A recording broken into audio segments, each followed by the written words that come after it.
పరలోక రాజ్యమనే చెట్టు కొమ్మలో గూడు కట్టుకోవాలని గూటిలోనే నీ మాట వింటూ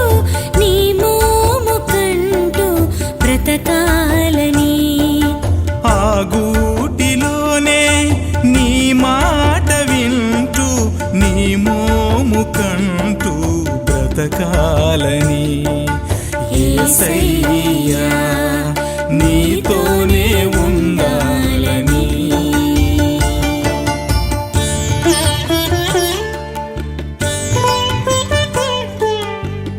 పిత పుత్ర పవిత్రాత్మ నామమున ఆమేన్.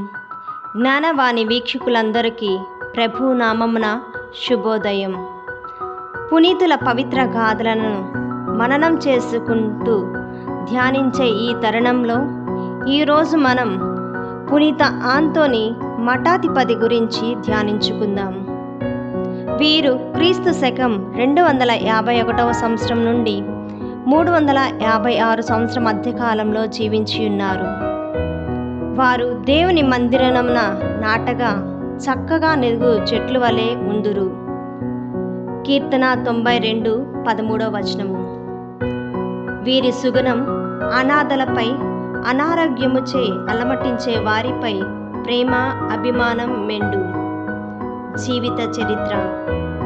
ఈజిప్టు దేశం ఉత్తర భాగంలో దేవుని యందు భయభక్తులు గల క్రైస్తవ తల్లిదండ్రులకు జన్మించి తన 18వ ఏటనే అనాథగా వదిలిపెట్టబడినారు పునీత ఆంతోని వారు.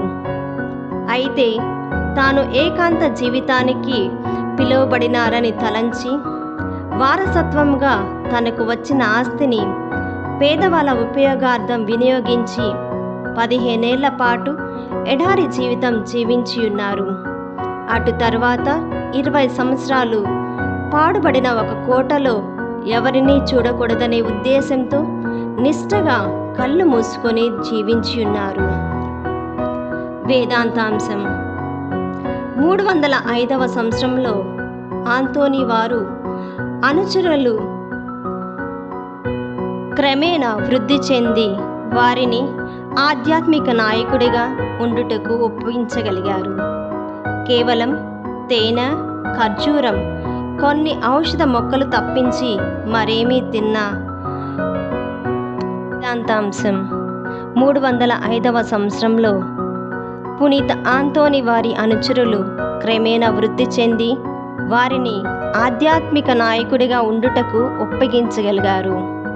కేవలం తేనె, ఖర్జూరం, కొన్ని ఔషధ మొక్కలు తప్పించి మరేమీ తినకున్నా, ఉపవాసాలు చేస్తున్నా ఆంతోని ఎప్పుడూ ఆరోగ్యంగానే ఉండేవారు. మాక్సిమినన్ హింసాకాండలో ఘోరంగా హింసింపబడుతున్న క్రైస్తవులను ఉత్తేజపరచుటకు 311వ సంవత్సరంలో ఆంతోని వారు అలెగ్జాండ్రియా పట్టణంకు వెళ్ళాడు. అక్కడ ఎంతో మందికి సలహా ఇస్తూ వారిలో ఆధ్యాత్మిక జ్ఞానాన్ని పెంపొందించాడు. ఆశ్రమ పద్ధతిని స్థాపించి గొప్ప జీవితం మిగిల్చిన పునీత అథానియాస్తో అతడికి గొప్ప స్నేహం కుదిరింది.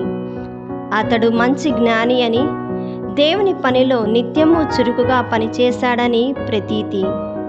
చివరికి 105 సంవత్సరాల ప్రాయంలో చనిపోయినారు. అతడు ఆసుపత్రిలో పనిచేయు వారికి, సమాధులు త్రవ్వేవారికి, బట్టలు అల్లేవారికి పాలక పునీతుడిగా ప్రసిద్ధి నొందారు. ముఖ్యంగా చర్మ వ్యాధులున్న వారు వారి వేడుకలను ఆశ్రయిస్తారు.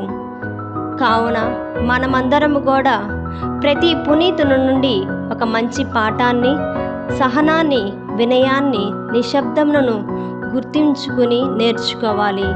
పునీత ఆంతోని వారి వలె ఆ యొక్క దేవుని సేవలో నిత్యము తరించుదాం. ఆమేన్.